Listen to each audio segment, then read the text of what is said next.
Brandon, are you saying the modern day Krampus is, dare I say, Diddy? Oh, no. Yeah, I mean, like, that's kind of what I'm like getting from it. Just the idea of it. Oh, Krampus comes through, puts you in a bag, and takes you away in his spooky sleigh. I mean, freaking Epstein comes through with his plane and takes you away to his island. I mean, same thing.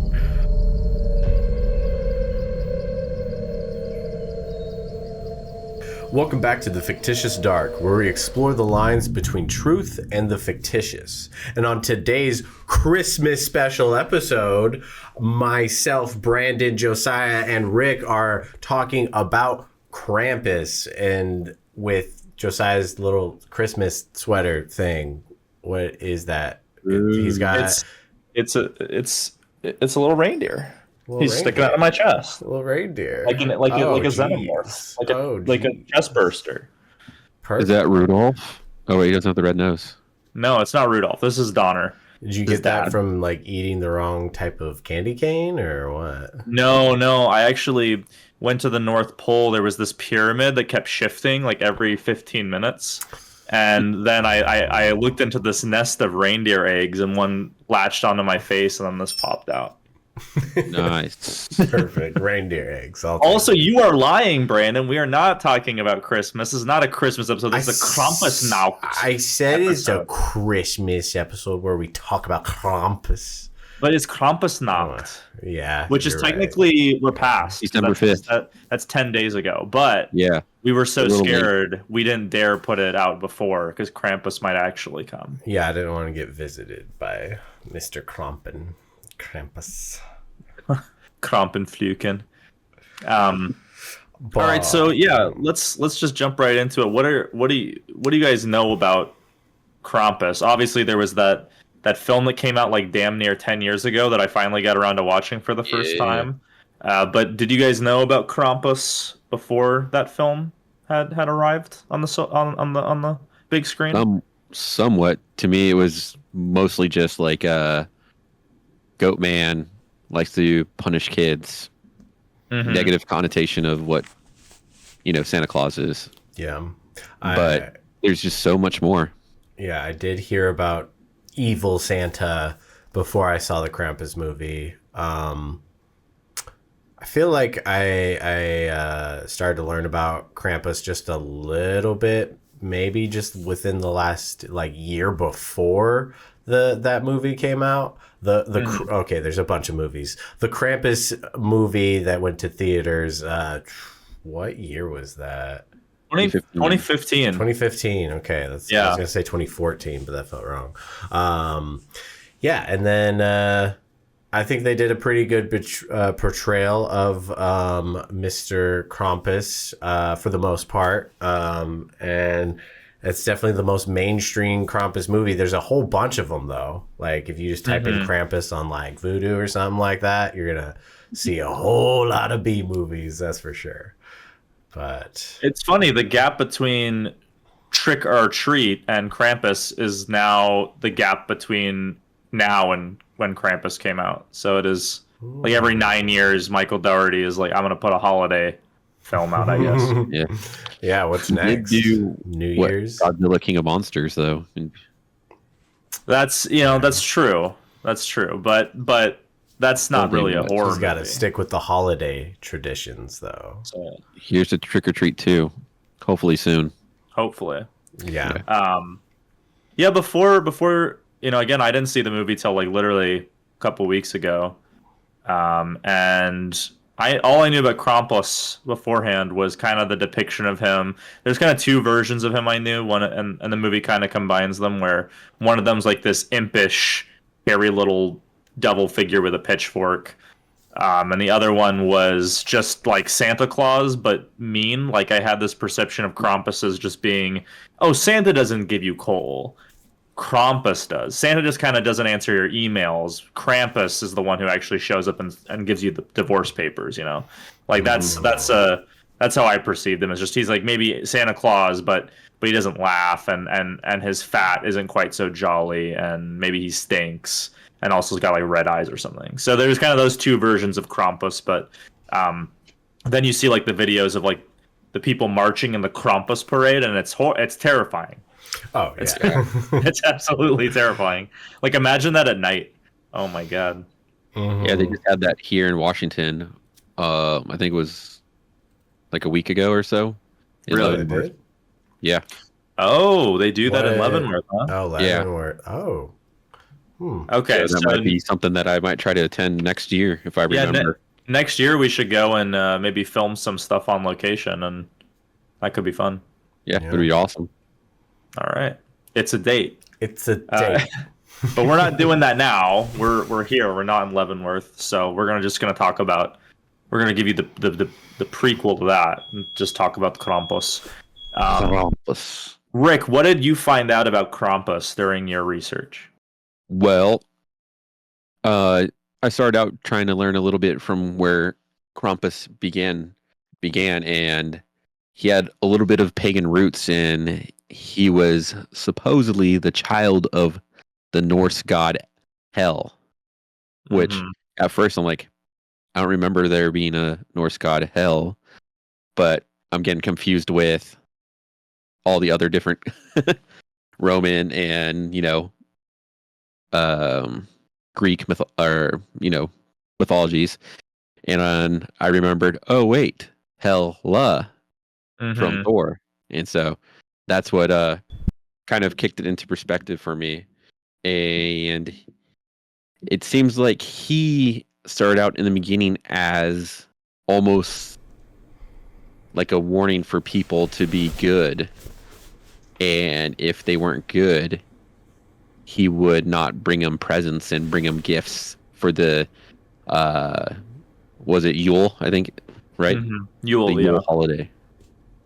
And so it almost feels like almost like devilish character. I don't know if it was before the whole devil mythology that came through with the Bible and different religions, but it almost seems like he was like a warning for kids where they didn't get too crazy on it. It seems like the Alpine regions are what took it to another level when it came to when they mixed it with the Christian mythology. Yeah, it seems like a standard boogeyman that then got combined with the demonic devil tradition, and then now it's like exploded in and I didn't notice that Krampus in German language means claw, or it comes from the word claw, and it makes sense because he's a goat man and demon like character. I thought that he was more of just beating kids and often did his own thing, but there's a little bit more to it. And it seems like the parents used another guise as Krampus just to beat their kids into submission. Yeah, it's really kind of messed up because you have both figures kind of enter your residence, and then you have that moment where it's like one steps forward, and you're like, oh no. Oh no! Like Santa or Sinterklaas will come forward, and you're like, oh, great, and then oh, you've been bad, and then Krampus comes forward, got that birch rod, and you're like, oh god, oh god. So I thought he just had like a, the birch rod or the stick where he'd beat the kids with, because that's like what was stuck in my head when I first, knew about him. But supposedly he has a sack where he throws kids in and takes them to hell with him. I was like, whoa. Yeah, the I don't know if I mentioned it on an earlier episode, but the kind of like with I know Baba Yaga kind of does that sometimes. It seems to be like a common boogeyman device is the bag man, the guy who throws you in a sack and carries you off like your potatoes. Yeah, it almost seems like the European culture, since a lot of them are, it seems like to me, are family oriented, and that's like the one thing that is to scare kids. Oh, they're going to take you away from me. They're going to take you away from your parents. Yeah. And that is like the one thing I guess they use to scare kids into submission and being good little kids so Saint Nick can visit next year. Yeah, I think in a way because with Santa Claus, the kind of version that we perpetuate, I say we as like the general culture in the West perpetuates. Santa Claus will give you like coal if you're bad, but that's kind of even softened now. Where I mean, coal's kind of expensive, so you just don't get anything. But I think this kind of goes to the roots of like breaking this down. I don't mean to get into like a sidebar about corporal punishment or like or lying to your kids to terrify them, but can we get to the root of this and say like, doesn't Krampus kind of just like deconstruct the whole concept of be good or you won't get presents? Like, isn't it kind of like at its base level some kind of emotional blackmail, really? Yeah, it's just a story to keep kids in line from, you know, acting out or maybe doing something that they've been forbidden to do, you know, throughout their life or throughout, you know, the year at least. And it's kind of just like, you know, the whole old-fashioned thing of just be good, nothing bad will happen to you. But if you do something bad and my eyes as parents cannot see you doing the bad things, Krampus will see it and he'll come after you on Krampusnacht. It's very kind of messed up if you really think about it. It almost feels like, you know, like the concept of the purge, like the one night where you can get away with anything. It's like, this is the one night where I can beat my kid and they're not going to know it's me. Yeah. Like it really, like it's almost like it's kind of really dark when you think about it. Which you know, it's understandable why people be so terrified of this legend of Krampus, you know, because it's instilled in you when you're small towns too. They had, you know, a lot of like livestock, you know, goats, cows, and stuff. What would keep them from using a goat's mane with, you know, horns, dressing up as that, and just beating your kid? Hide it in the closet, you know, and then like I don't know, or you just do a new one every year if you're that kind of person, but. Yeah, I agree. It's kind of funny. This is kind of a tangent, but anytime I'm talking to Brandon, it usually comes up. But in a weird way, reading about some of this Krampus stuff reminds me of, and on that topic, Rick, of like the animal costume. It reminded me of The Village. You know how they have those animal outfits that make them appear as if they are these supernatural monsters. You know. Yeah. And it's funny, if you have the, Krampus can be like the kind of dark, hairy look. So if you had the dark goat, but there's also another tradition. I'm just going to pull it up real quick just so I don't mess it up. But the the companion of Saint Nicholas, Zwarte Piet, who is this, supposed to be this little black assistant to Sinterklaas, and then now that fell out of favor, it's like, well, he's covered in soot, so maybe like they would put the skins on themselves, like the fur, and they would just put soot to make him look like he's this little devil man. Yeah, and not to mention, like, one of the like characteristics of Krampus is that he has one cloven foot and one human foot. Right.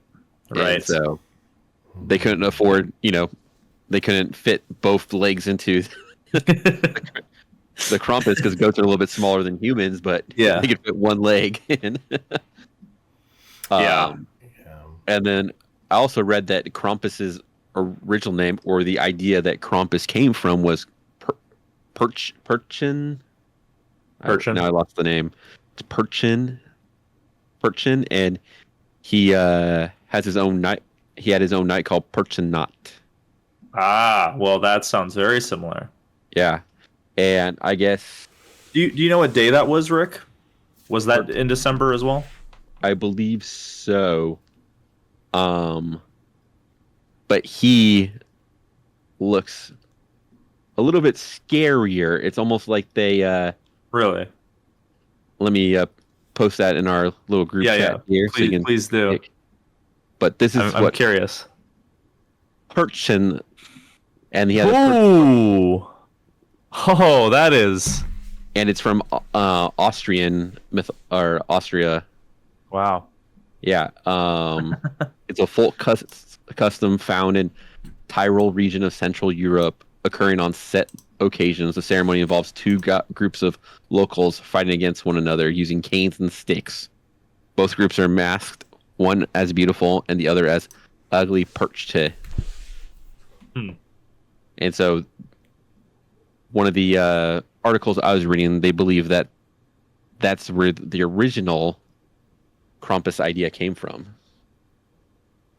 And the picture is pretty freaky. It's just like almost like a mangled Krampus face that you would normally know on, and it looks like the mouth is a little just like hung. Yeah.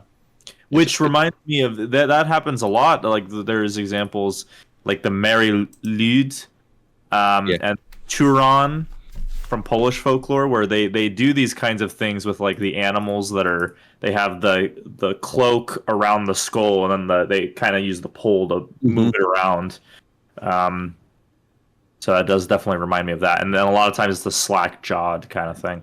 Yeah, it just makes me wonder if, if a lot of these like ideas came from, like we were saying, like humans using these animals that are dead and have like this slack jaw and using their head as like some kind of like, ornament on like a stick, or even as some kind of headdress to scare kids off and scare them from being bad and, terrorizing the village or causing harm to animals. Because if kids were like me back in the day, causing a ruckus and getting away with it, I'm sure that back in the olden days they used to do a little bit more than tipping cows and causing harm to the village. Well, I read that in certain areas there's like this roving gang of young people dressed as Krampus who will whip you. And it got to the point where they pushed it too far and people started to wait for the next Krampusnacht and then beat the crap out of the Krampus youngsters until they were like breaking their bones. So like that is ridiculous. People got really mad, like these teenagers running around looking like Krampus whipping me in the streets. I'm trying to get home for Christmas, That'd make an awesome short film. Honestly. Yeah.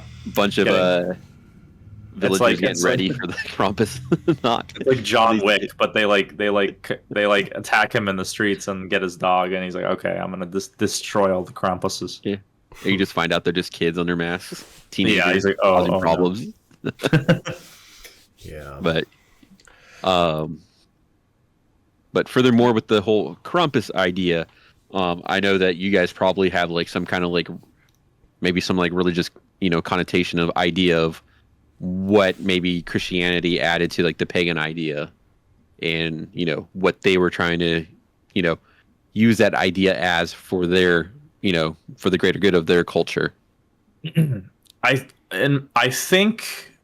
Forgive me if this is inaccurate, but to me, there's always been this sense in the Catholic tradition that there's a very structured, basically and part of it was like Dante Alighieri's Divine Comedy. There's like a structure to the spiritual realms, and so to me, what I've seen, or the impression I get, is that in the Catholic tradition, there's the dukes of hell. There's like these demons who aren't, the devil is like the leader, but there's the dukes of hell, and the dukes of hell are countered by the saints. And so the saints would probably have a counterpart that opposes them, or that they oppose. And so to me, Saint Nicholas being like a Catholic saint, possibly, getting combined with Sinterklaas, if that was like an earlier tradition that they mixed with Saint Nicholas, or vice versa. It seems to me that Saint Nick, being a saint, has a demonic counterpart. But the interesting thing here is that in a lot of the traditions, it's not as if he's fighting Krampus, but in some regions, it's not as if they're walking around together like in some of those original tales. So to me, I think that's probably where the religious aspect came in, is similar to in our Salem Witch Trials video. They believed that the demons were constantly at work trying to,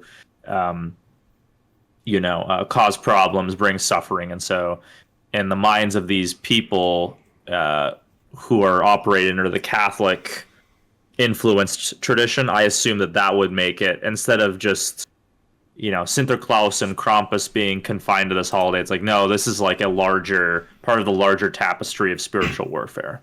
Mm-hmm.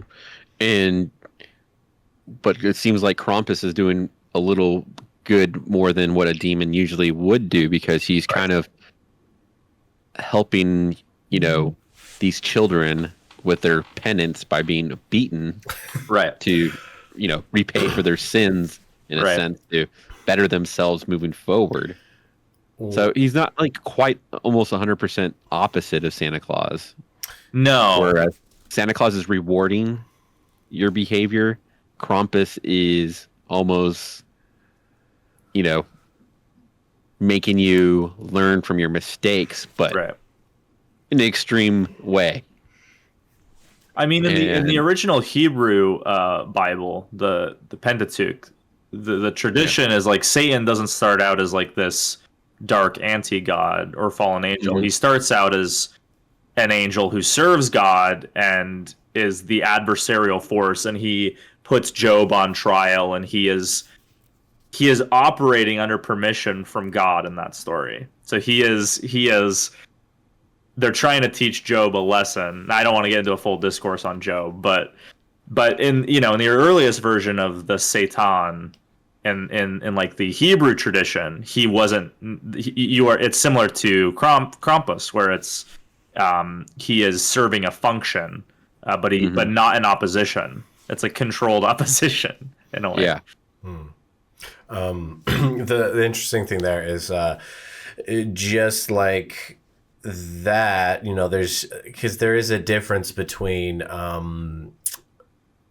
maybe being punished or penance or whatever, and getting like beaten with a stick, versus being stuffed in a bag and kidnapped. Yeah, exactly. Yeah, there's a range of Krampus alignment here. So maybe depends on how bad of a boy you were. I guess so. So maybe the stick beatings were, the operating under God idea, like with being put on trial and whatnot. But then the kidnapping maybe was a little too extreme, in that point was the point of rebellion from God or something. But yeah, the interesting thing when it comes to Krampus is the fact that it's like the goat's head and that kind of stuff. All goat's head stuff, that is depictions of the devil, and just anything demonic, always goat's heads. You got Baal, you got all that stuff, and essentially Baal Baphomet is the devil, and Baphomet.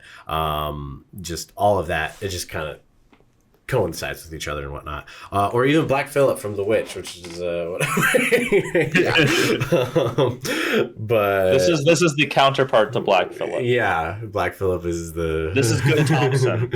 Perfect. So that really is like go ahead. I was gonna say, like, even the Krampus cartons, I think that's how you pronounce it. Their greeting cards, the Krampus greeting cards for the holiday, like some of the old ones, they're pretty demonic looking, the way that Krampus has looked, and it makes me think if maybe those are the ones that started once like the transition of like the Catholic Christianity combined with the old school pagan Krampus, and they kind of took it to that extreme of being from like maybe more of a realistic goat man to more of like a demonic goat man, to make it more fearful, more something you really wouldn't want to see. Whereas like normal goat man, you're like, it's a little weird, but But when you see the like a demonic demon, you're like, okay, don't want to fuck around. So that's one interesting part of all the Krampus traditions. It really reminds me of Halloween. The dressing up with masks and parading in the streets and all that kind of stuff. And specifically, not only just Halloween, but the ancient version of Halloween with the Druids and the what we talked about last time, where these Druid the people that were under the rule of the Druids would have to abide by their yearly sacrifices of their children and stuff, and they would put the jack-o'-lantern on the porch to designate who's making the sacrifice this year and stuff. And it's like, like, let's say, what if Halloween was the opening of the portal or whatever, and that's the time of selecting. And then Christmas is the time of penance, and it's time of the reaping. It's time of the harvest. And we're now taking that child officially, The sad thing is that that's probably not too far off from some things that have occurred. Mm-hmm. Yeah. Because it all rings so similar. And the fact that it's also Germanic and Druid, and it all fits in the same category. So it totally makes sense because like it seems like in Halloween or Samhain, right? I think it's Samhain. Samhain. Yeah, Samhain. Trying to make it yeah. So during that, it seems like they're rewarding like spiritual, like the bad spiritualness out of their village, whereas during Krampusnacht, it's the physical things that they're trying to ward off, the physical behavior. And I wonder if, like you're saying, it's the natural progression of going from the spiritual stuff into coming back into our world and warding off all the physical bad behavior, and if that has like any connection between like how Brandon said, the opening and closing the portal. They start with the spiritual and they end with the physical, and gone and on to the next, because it is the beginning of the year and became we're what Krampusnacht's like a month before the beginning of the year, so it's almost like they're getting ready for the beginning of the year to start new, from a clean slate. And then like in traditions of the cycle, every different culture or whatever you want to call it, history or whatnot, there's always an idea of an apocalypse, Judgment Day, something like that. And so that's just kind of interesting that is the cycle of the year. Christmas being Judgment Day. Were you good or were you bad? Are you getting candy or coal or kidnapped or beaten with a stick? Well, it does kind of follow the occult maxim that as above, so below. And if people don't understand what that means, it means that everything mirrors everything else. Like the micro mimics the macro. The structure of heaven mirrors the structure of hell. Like the movement of the sun in the zodiac is similar to the seasons that are on Earth, and it's matched to that. The lunar cycle is matched to that. So it's like essentially it's this idea that like the microbes and atoms that exist mimic like the solar systems and galaxies and universe. So it just keeps like getting bigger and bigger and keeps getting smaller and smaller. But there's this mirroring effect. And so what you're speaking of is like, there's like the larger term Judgment Days, and then there's like every year there is some sort of minor reaping in this kind of mindset of when winter comes, winter represents death, and so again, like we talked in the Halloween episode, when it's like spring, summer, this is it's great, like time of our lives, like we get to celebrate with all the crops that we're getting, it's like plentiful, and then you get the fall, it's like, okay, we got to start like kind of like we can enjoy it, but we're taking it easy. And then like in a lot of these cultures, winter was it's go time. Like we'll have our big feasts once we survive the long night, so. Yeah. I mean, there was this book that I read like a year or two ago. It was just like a little like fantasy western, and the interesting thing, it was it followed a character he was like a monster hunter or whatever, but it very much was like taking stuff from the Bible, or he was sending demons back to hell or whatever. And the sign for hell and that demons were around was cold. It was ice, because hell is an icy landscape. It is like forever cold and everything like that. So that was the sign of it. And that oftentimes is kind of like the older tradition of bad, negative. It's icy, it's cold, which, you know, that makes sense when you're struggling for resources and you're just trying to survive. Wintertime is not very fun. So, you know, there's just more death in the air. And so is there more negativity in the air? And is that why there's then the association of all these different kind of demonic things, is simply just because of survival and people dying and maybe people committing certain acts, like, you know, Wendigo stuff. I do find it very interesting that the idea of what Krampus looks like, and then you take what the Wendigo idea evolved into. Right. You pretty much took the initial Wendigo and then you put Krampus on it, you know? Like, you could argue that, like, you know, Santa has his sleigh with his reindeer, and Krampus has his sleigh with his Wendigos dragging the sleigh. That would be pretty metal. Yeah. I'd buy that cover art. You know, yeah, I think also if you look at certain governments that starved their populations, you could say that was a, you know, mass death ritual, maybe. But something interesting is that have you guys heard of, like, the idea? It's not in, obviously that they're not going to put this in the Bible, but I think maybe a little bit of Mormonism. You might have to correct me on that, Brandon, but definitely in, like, Masonic and other Islamic and other texts. But there's this idea of, like, Solomon, the king of Judah, he gets, like, a ring, and part of his, like, pathway to, like, thinking like he's the wisest man ever, right? So he thinks that he's, you know, he has all these concubines, all these wives. He's very hedonistic. He's going away from the light, and he has this ring that allows him to literally control demons and make them build his temple.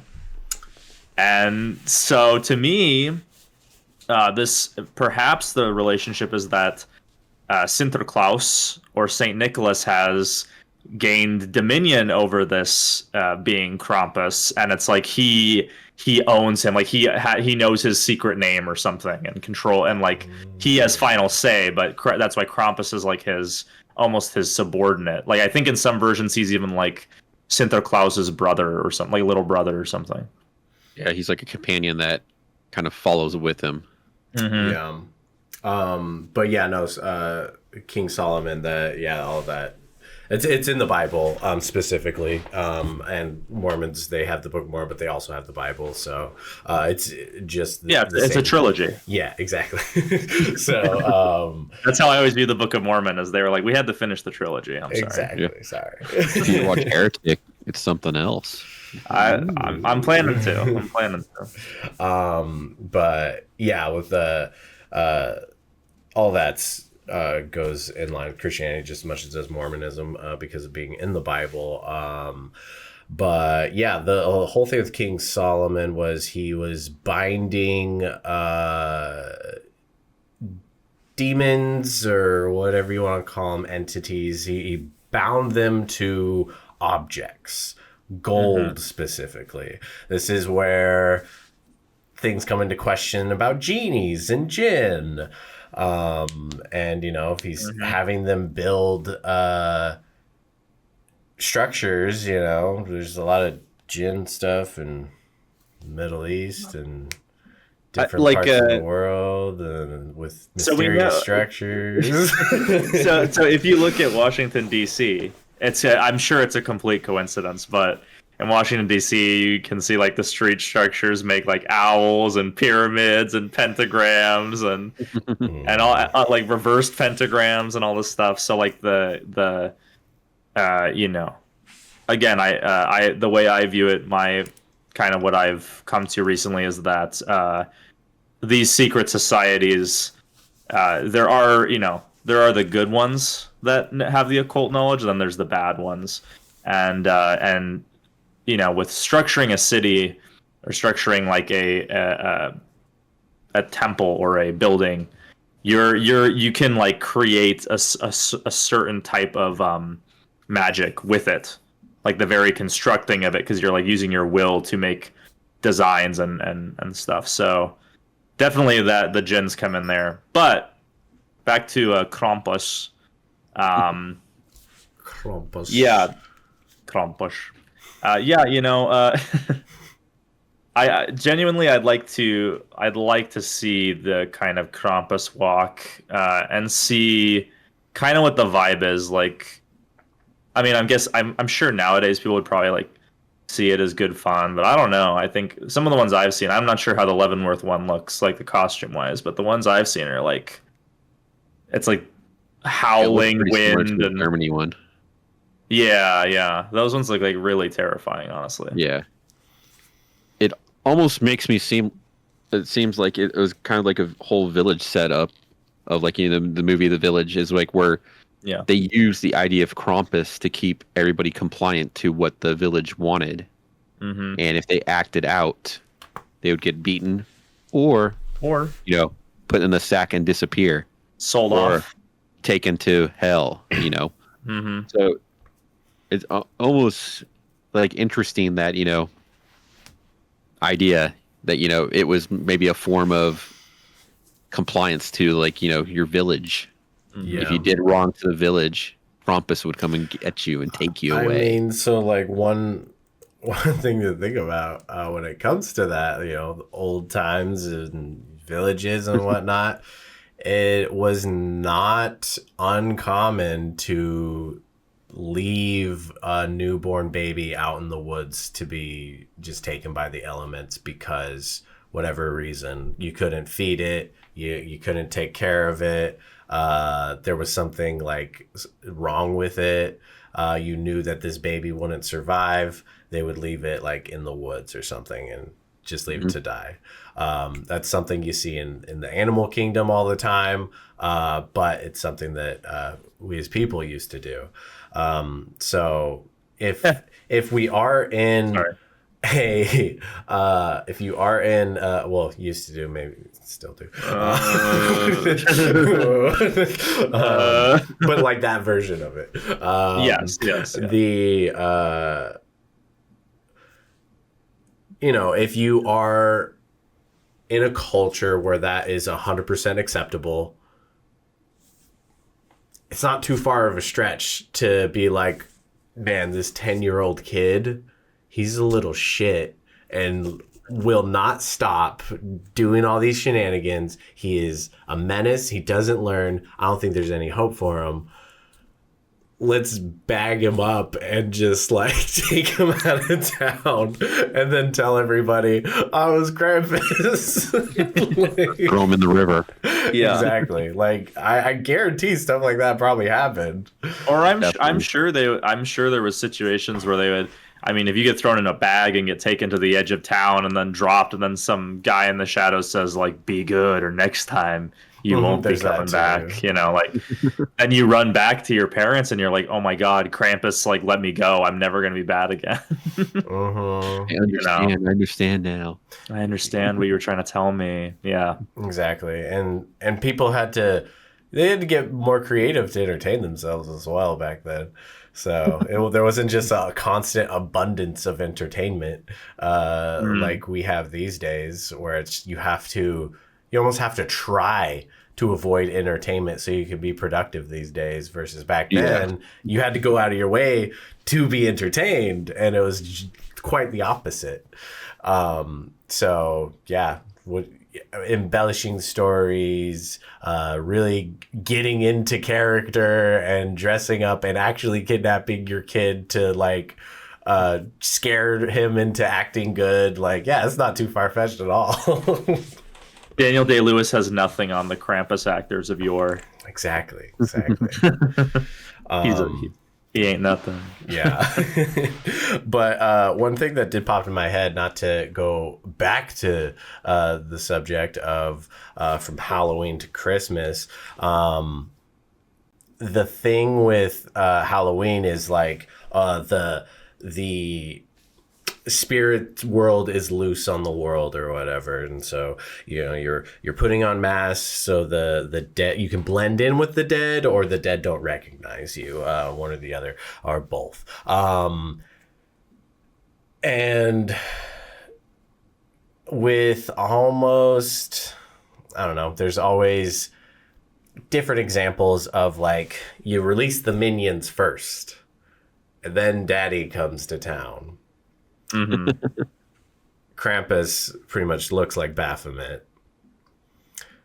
So what if the idea is like Halloween, it's for the children, that's the little demons, the little goblins and ghouls.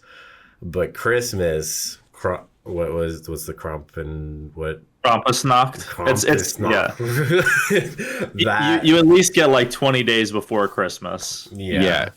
It's the night before Saint Nick or Saint Nick Day or whatever. Saint Nicholas Day. Yeah. So, what if that is like, that's when the devil himself comes to town per se, just an idea there, Mm-hmm. It's just the fact. It's the fact that it's always the horns and the goat head and these little things. I mean, literally, there's the hell thing of him being a son of what's it called again?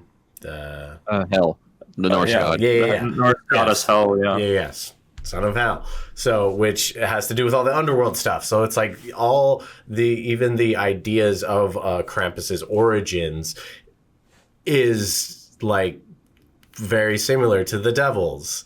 So I don't think that's a coincidence, because when it comes down to it, whatever these ideas and traditions and this ancient history came from, it all came from the same spot. It all came from the same place. So these are just different interpretations of the same thing, in my opinion. Yeah. Man, I can't wait till we do the Atlantis episode. Yeah. I read an article saying that they found where Atlantis is, and I'll have to save it for that, but it's pretty interesting. Ooh. Cool. Is it in the North Pole? Because it's on topic. No. So shouldn't that mean Krampus lives in Antarctica? Yes. Yeah, because he's from the south. Yeah. Okay. Well, gentlemen, do we have any closing thoughts on the Krampus?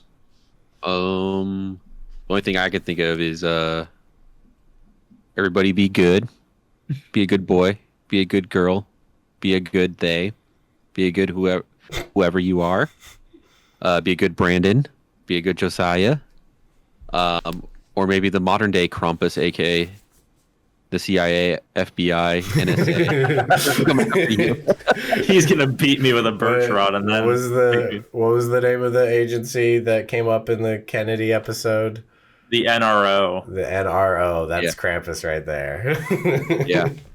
I'm betting you, like in their mission badges somewhere, they have like some demonic Krampus Santa looking thing. Probably. They probably had one like on December 6th, and they're like, it's Krampusnacht. I'm telling you, I'll never find it, but I'm sure they're thinking it up right now. What would you do if the NRO was just a cover for the BRD? The VRD. Hellboy is real. Oh, the BPRD. Yes, yeah. BPRD. Oh, okay. They're if Hellboy's cool. I like Hellboy. Yeah. Smoke a cigar. I'd feel a little bit better if he existed. In some ways. I think some things might get solved. Yeah, maybe. If I'm being frank. Like the Kennedy assassination. They already solved it. Kennedy was a skinwalker, and they took him out. That's true. We were actually safe. Yeah. Yeah. Brandon, what were you gonna say? Wait. Well, so one thing with Krampus, especially when it comes to taking children and that kind of stuff, and then also demonic stuff and all that side of things.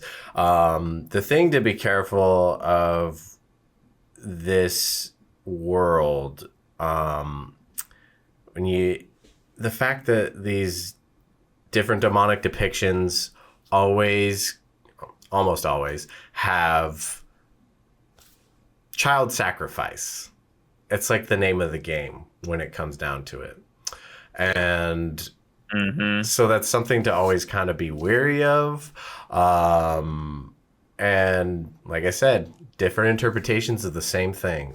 There was a thing that I was listening to where someone had a theory. It was more than a theory for them. They were stating it as a fact. And I mean, makes sense to me that anything when it comes to child abuse of like any form, torture, and all that disgusting rainbow, that the purpose for a lot of different cults and malicious agencies, that they'll partake in these types of acts for the purpose of opening a portal, for demonic possession. So the idea that all these different traditions that involve these different demonic things, Halloween, some versions of Christmas, and Krampus thing, the idea that all of them revolve around children, and then it has the imagery and everything. That's no coincidence to me, and especially with a lot of pagan, but like more than just pagan. Pagan's such a broad term. A lot of specific sects and religions, ancient religions, that all thrived on human sacrifice.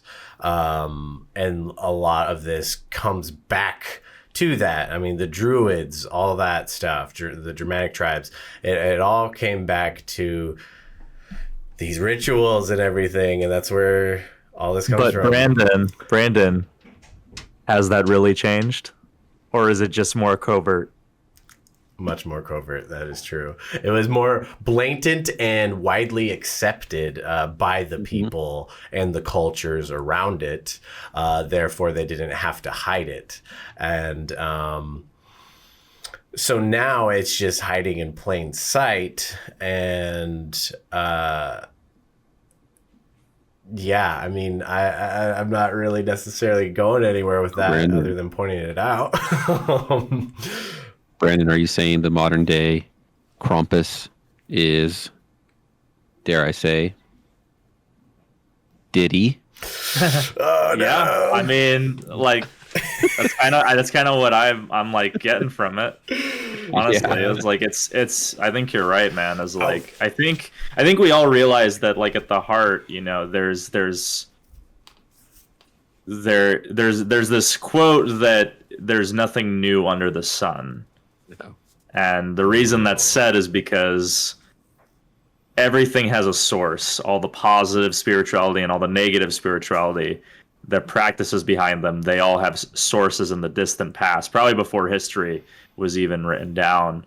And so what you were talking about, Brandon, is very much not gone. It's just hidden hidden behind. I mean, polite society. Just the idea of it. Oh, Krampus comes through, puts you in a bag, and takes you away in his spooky sleigh. I mean, freaking Epstein comes through with his plane and takes you away to his island. I mean, same thing. So. Yeah, no, it's and like, you know, people might be like, okay, well, why does everything come back to this kind of stuff all the time? What's the purpose? Just to be evil?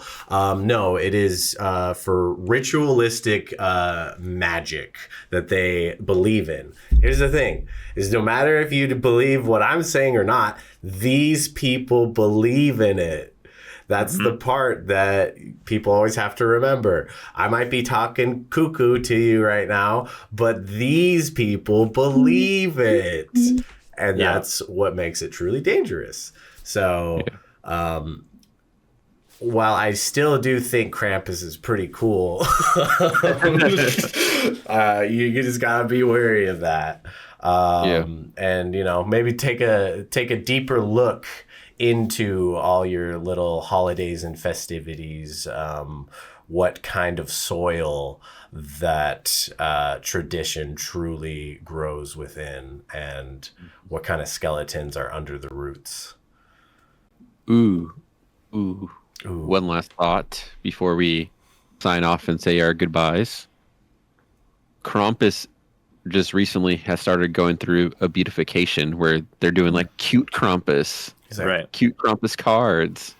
This is what we've been talking about since like really early episodes, isn't it? Like the beautification of the once horrible, like the normalization of something that if you really like I said early on in the podcast, like let's be frank what it is. This is emotional blackmail at best and child abuse at worst, you know, like let's not sugarcoat it. So yeah, it is this idea of like we're gonna take these things that were once very kind of sinister and kidify them and commercialize them. It's this perverse like commercialization of the past traumas because we're far enough away from it now. Yeah. Well, I mean, like literally the idea of like Stephen King's It, the idea of Pennywise appearing as a clown.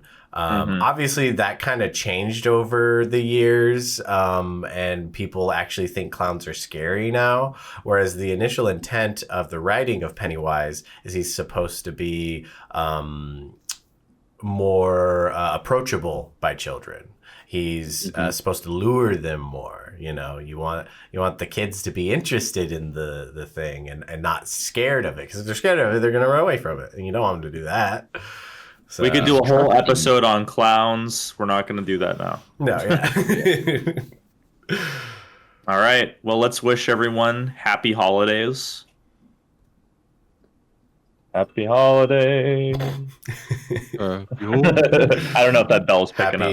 But... Happy holidays, Merry Christmas, Happy Hanukkah, Happy Krampus thing. And Kwanzaa. What? Are there other ones? No, that I feel like that's good. Happy make it another year without encountering a Wendigo winter. I think that I like that holiday. I'm gonna start celebrating that. Happy algorithm bumping. Yeah. All right. Yeah. Is Krampus a skidwalker?